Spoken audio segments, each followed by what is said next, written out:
Hello and welcome to the Tissue Box Podcast. I'm your host, Pam Jordan. So happy to be here. I just want to let everybody know this is the first episode of the Tissue Box, and I would like to introduce to you our guest, our first guest on the Tissue Box Podcast, Dwayne Myers. Happy to have you. Thank you for having me. So we're going to get down to the nitty gritty and we're going to talk. Okay. Right? Okay. We're just going to flow and we're just going to have general conversation about being a man and what being a man means to you and what you've gone through, some of your disappointments. What is your greatest disappointment?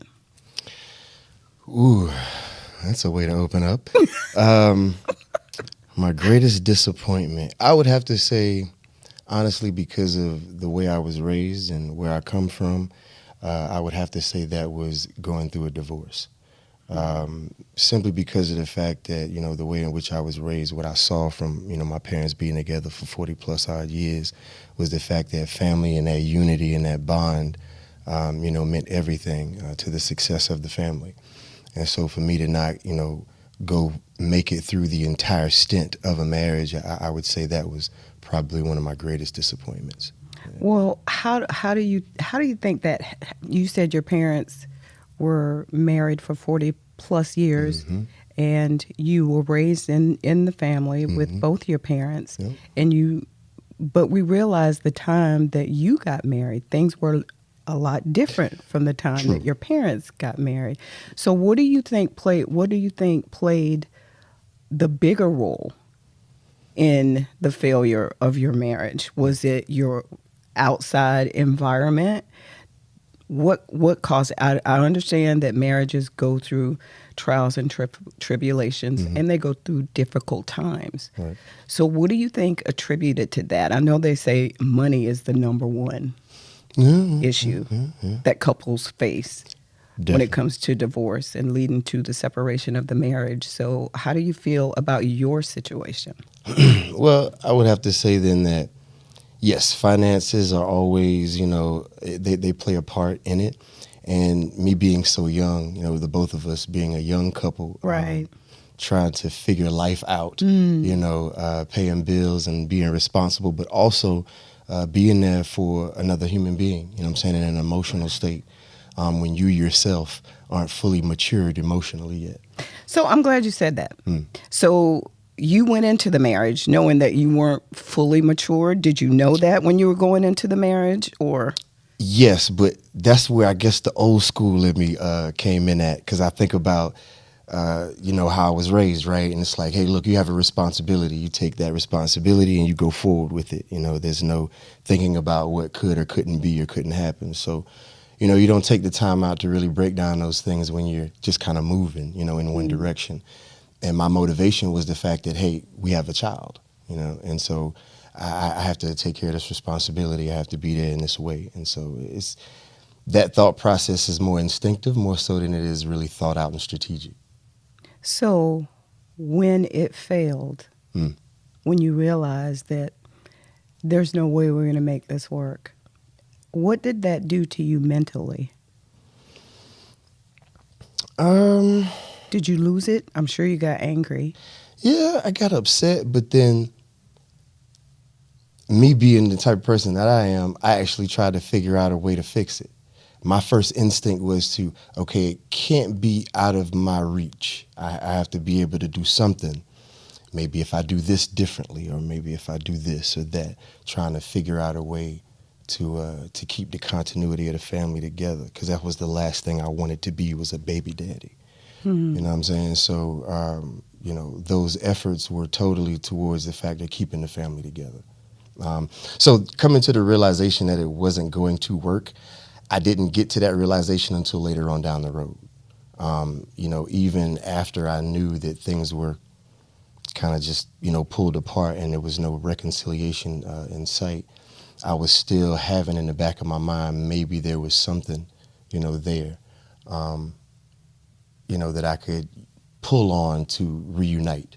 And it was strictly because I wanted to be involved in my children's life on a daily basis and not just at a distance. So when you were at your lowest, when you were, Was that your lowest? Yeah, I would say yeah. And the reason why is because unlike most people who can just kind of like pack up and go down the street, I was in another country. You know what I'm saying? Okay. And when the separation got till its realest point, I was nowhere near the situation to be able to put a hand on it. You know, I was in South Korea, you know, someplace in a barracks room. So not being able to see my family, not being able to see my kids, and not being able to communicate physically one-on-one with that individual at that time to work things out, that made it even harder. I think that was my lowest point, because just being separated from everything and everybody, and that was just that was very difficult to deal with. I imagine it was really difficult, but how did you process it though? That's what I really want to get to. I really want to get to the thick of it. Like, it was hard for you. It had to be very difficult for you because not only were you away from your family, you were also away from your family, like your mom, your siblings, and you're in someplace else, you know no one. So how did that affect you mentally? What was going through your head? What were you thinking? How did you let out some of the anger and frustration that you were feeling? Well, a lot of it was luckily being in the military. You know what I'm saying? You could shoot weapons. You know what I'm saying? Okay. So, so a lot of my even me being an artist and me using the things in my life, to kind of paint that picture. I kind of use that. You can find me at the range trying to relieve some stress. You know what I'm saying? That's an actual line that I put in a rhyme. You know what I'm saying? So it's like, these are things that I know that are a part of me and what make me who I am. Being able to process, the pain, through some way, shape, form, or fashion. I compartmentalize. That's a skill that I have gained over the years, and I think that caused it. Being in a foreign place, being cut off from your family, being cut off from the people that you love, and having to deal with that type of issue. It allowed me to compartmentalize, because I know at the same time I can't allow myself to just break down and be useless as a man. That's not I can't do that. I can't dwell in the pain. I have to utilize it to move forward, you know what I'm saying? And go on to the next thing and conquer the next thing, because we don't have that luxury as men just to quarrel in our sorrow. I'm so glad you brought that up. I'm so glad you brought that up, because that's my thing. What is it that you can't feel? You don't want to be emotional? You don't want to express? Oh, no. Is it that I was emotional. There were times that, I've cried. I don't mind crying. I think it's therapeutic, to be in touch with you. I'm a little different from most now. Okay. Because of the fact of I had to deal with a lot of my pain and misunderstandings on my own through compartmentalization. So therefore, I don't mind busting a tear, because I understand that's therapeutic for me, but I had to figure that out. That's through trial and error. That's not through anybody telling me it's okay to cry. I didn't have to hear that from anybody. If it becomes overwhelming and you find yourself in a situation where you have to cry, then damn it, you cry. You know what I mean? So were you depressed? Do you think you were depressed? I didn't have time to be. If I was in a situation where maybe I was just working a regular 9 to 5 and just kind of going to work and going home, I think maybe that would have put me in more of a depressive mind state, but I don't have time for that. You see what I'm saying? I'm up at the crack of dawn, I'm doing PT. You know what I'm saying? There's other things that are in my life that motivate me. I have children. I can't fail them, regardless of the fact of how my marriage failed. That's not their fault. They still deserve the best of me. Right. And if I fold, then they're not getting that. Wow. So do you think the way that you were raised helped you to come to that realization? Definitely. Because, my pops worked, 24/7. He didn't take any days off. He understood the dynamic that family is first, and the ultimate responsibility, and enjoying that responsibility. Right. Don't get me wrong. It's I understand, woman's work, and it's hard being a man as well. But, there's a joy in being a person that can be relied upon. That person that's responsible, somebody can call and that I'm going to pick up the phone. Right. So that in itself is a joy. So I don't mind, the extra discipline, the extra work ethic, it takes to be the type of person that I am, because I enjoy that. So who are you?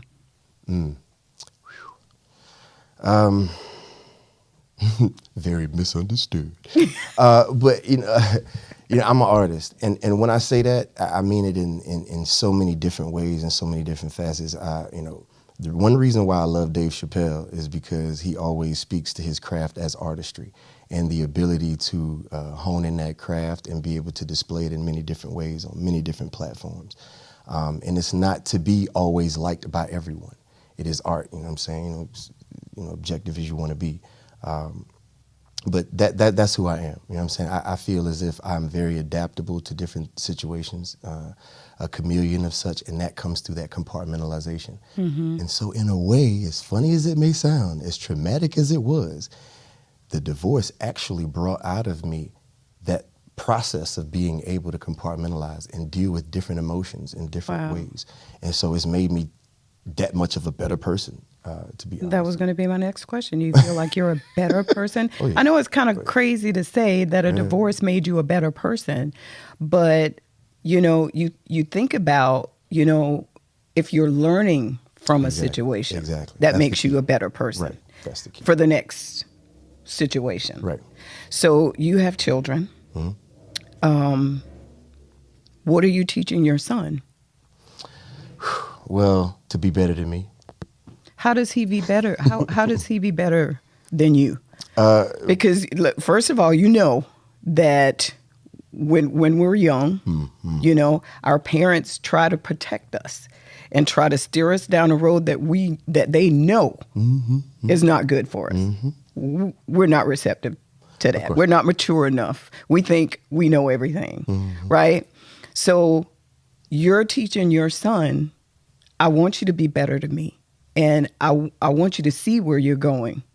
But if he's not listening, mm-hmm. he's being just like you were when you were younger. Mm-hmm. How do you get through to him? How do you make him understand that, son, I see where you're going. I see what you're doing.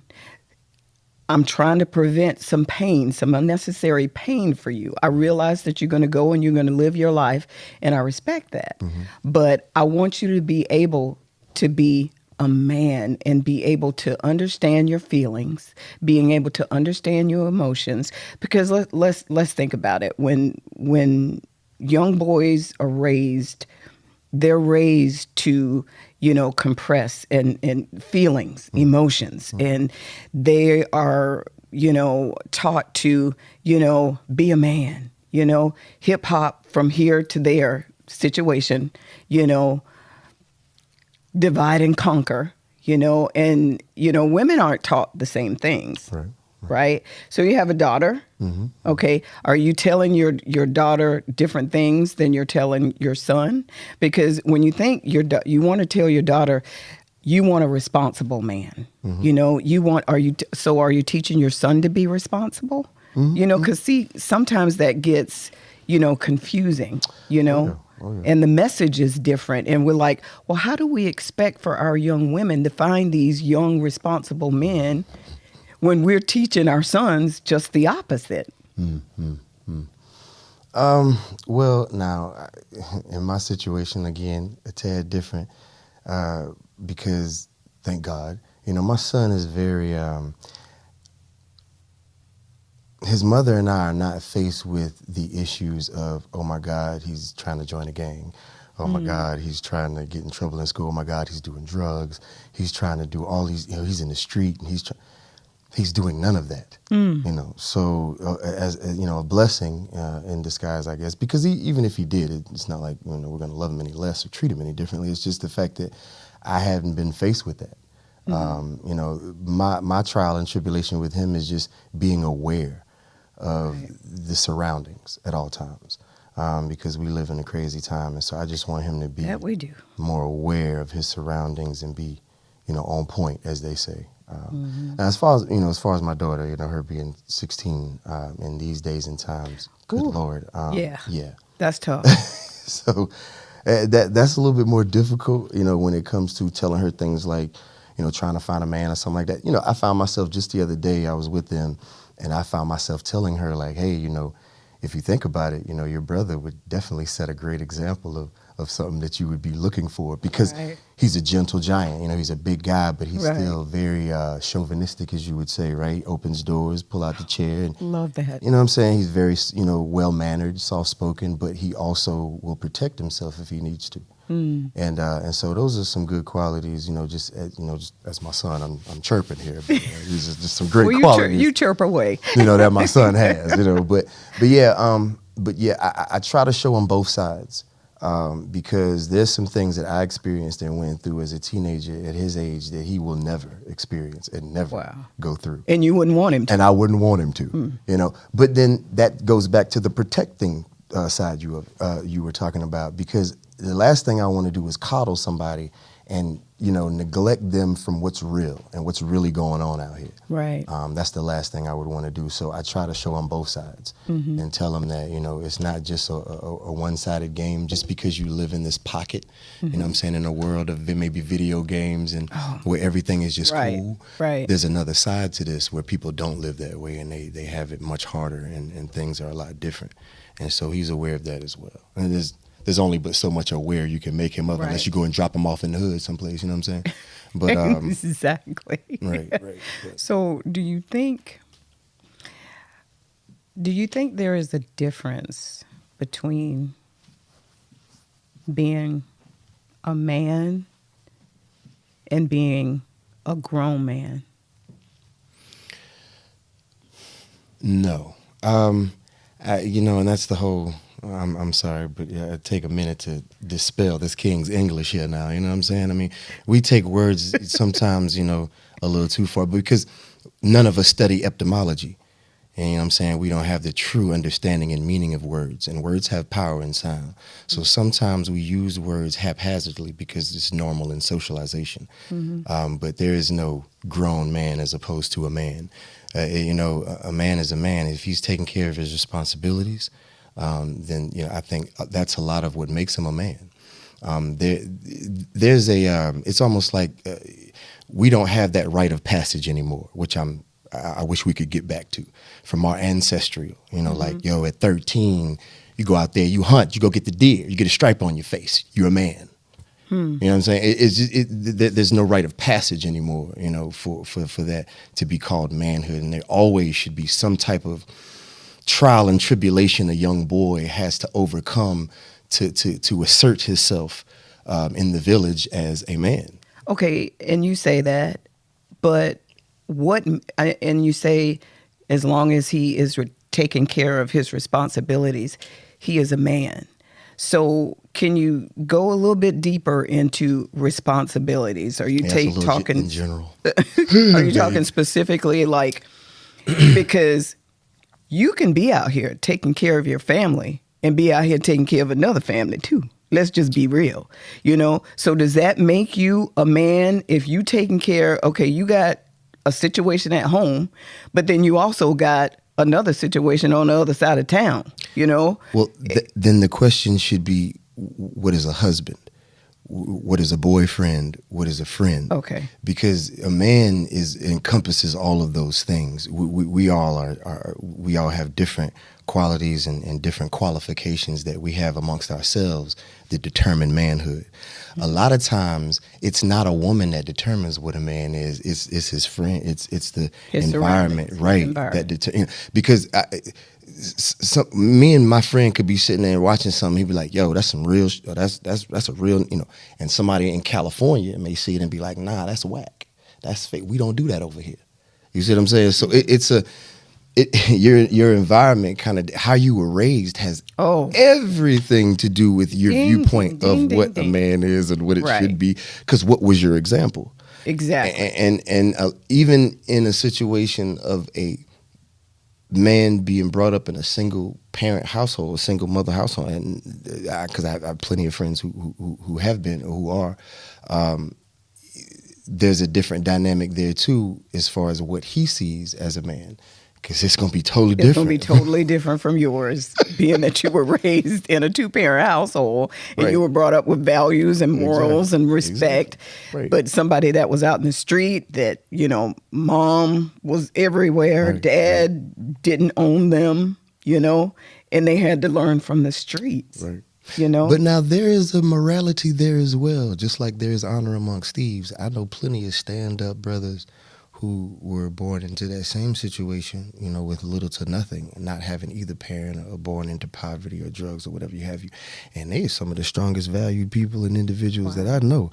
And it's because of what they came from that once they have it, they see that, oh man, What do you think makes the difference, though? What do you think makes the difference between somebody that actually came up in an environment where a two-parent household and brought up with these values, and then versus somebody out in the street who didn't come from that same environment, but they understand and they are some of the strongest people, just like you said, versus somebody who came from that same situation and went totally left field. Totally left because they had that privilege. That's what I'm talking about, that rite of passage.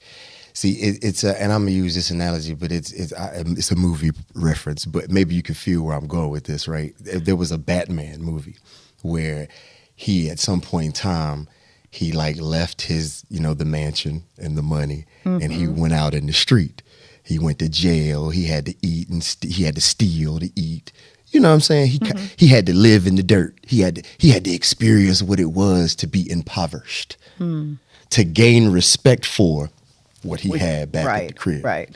So I guess in a way it makes like, and I don't know why I'm thinking of this guy, but I think I forgot his name, but it's a brother. He's running back. He used to be a running back for the Washington Redskins and Commanders. Now I get it, whatever. But he had a similar situation where he came up a certain way, and it was, like really, really bad for him, what have you. But playing football kind of gave him a way to think about life a little differently. And he chose that route and went down that pathway and became this, upstanding person.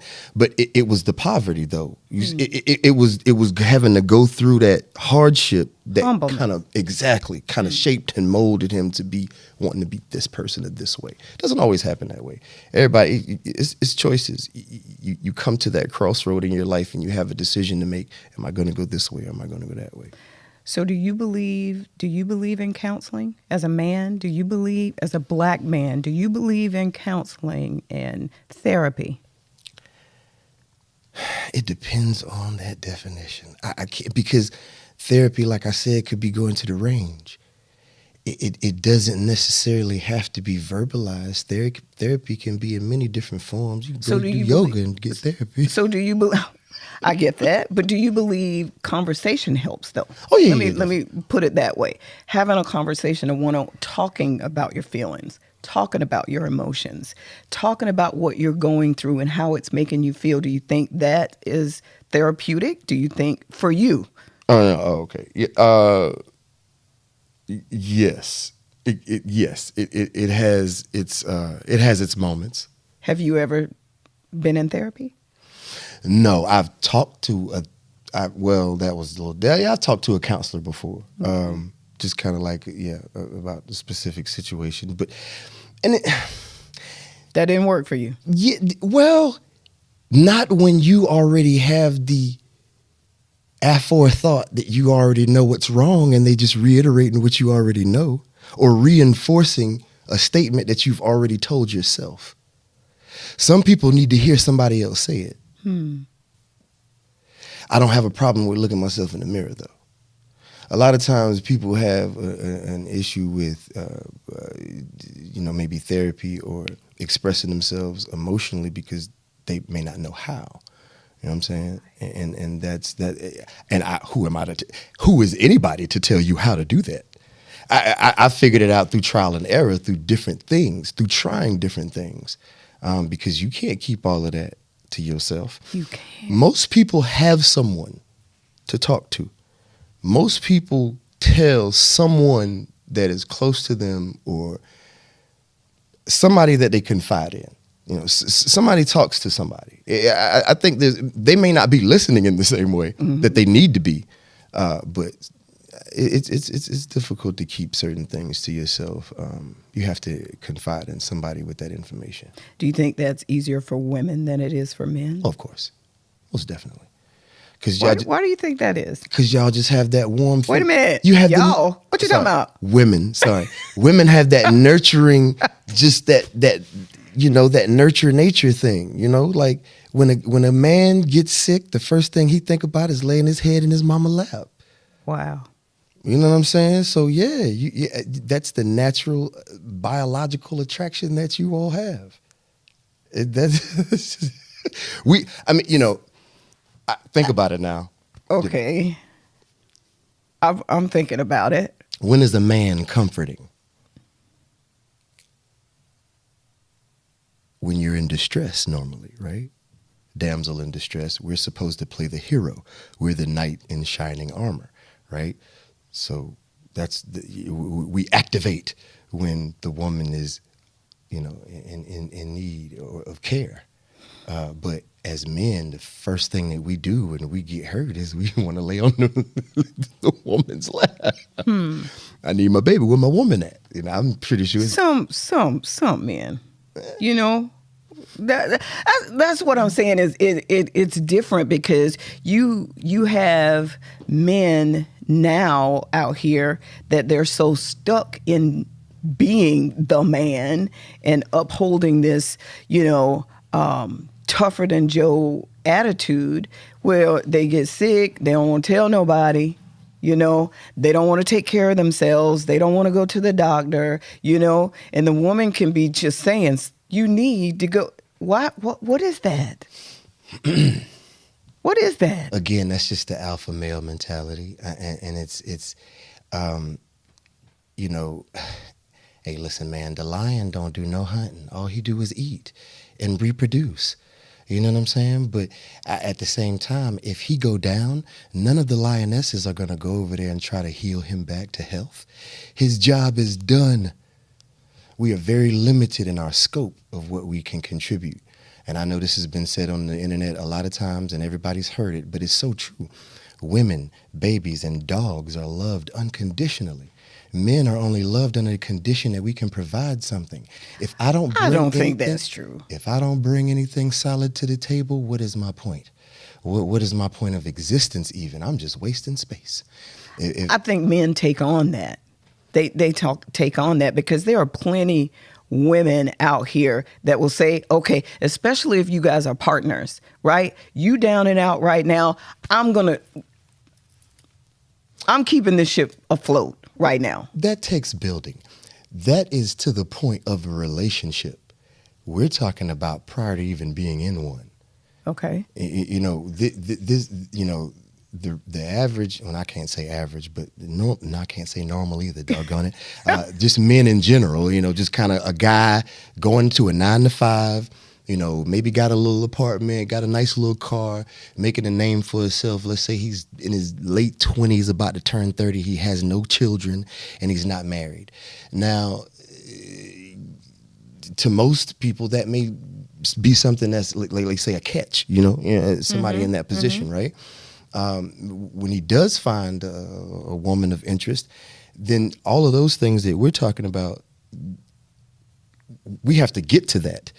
When we first meet each other, she's gonna, I'm gonna give her all of the things that I've gained from my past and who I am as a person. We're gonna get to know each other. So we're already gonna have that understanding, prior to even getting to the point of, okay, now we're partners and now we're equally sharing in our finances, in our wealth, in our happiness and all that good stuff.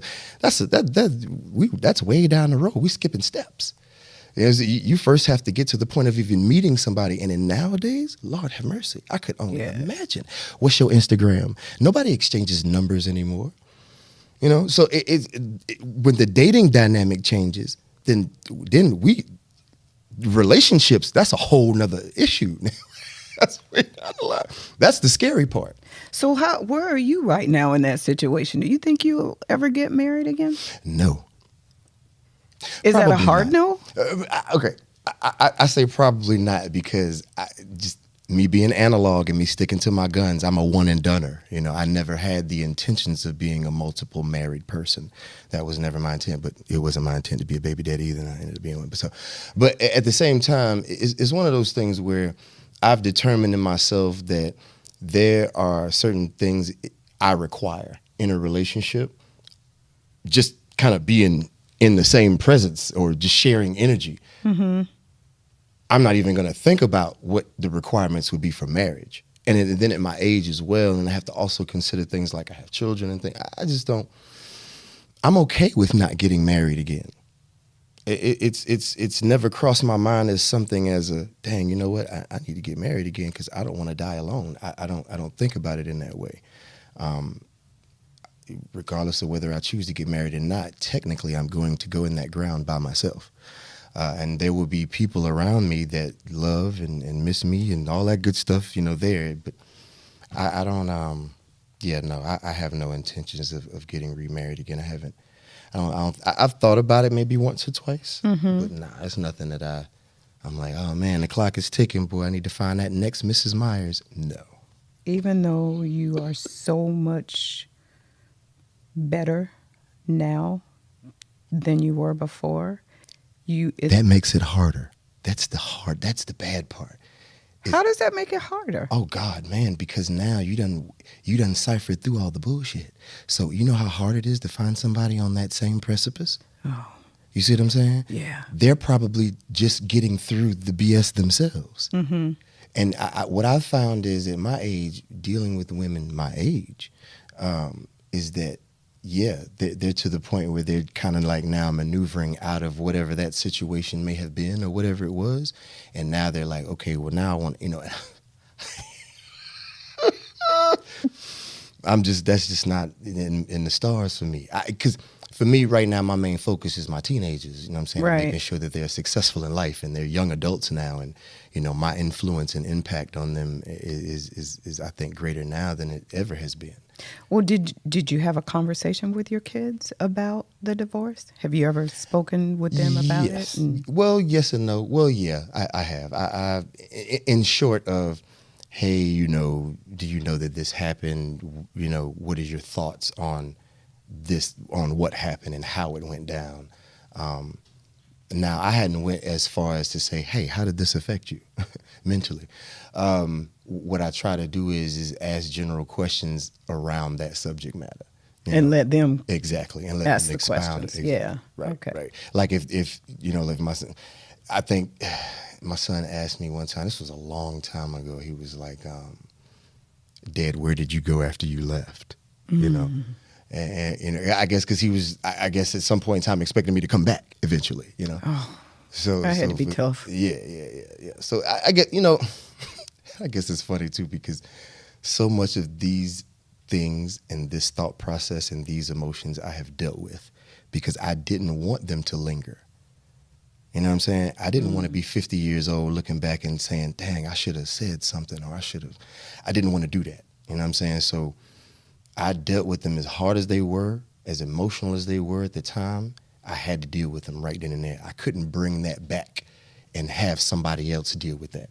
You know what I'm saying? And a lot of times we pass our pain on to other people. Yes, we do that. Unfairly to them. Because we don't deal with it. Exactly.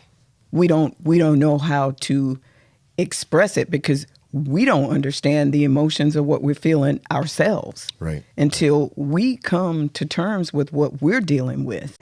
So, hope you guys have been enjoying the conversation thus far, but we've got plenty more to come. Stay tuned for part 2.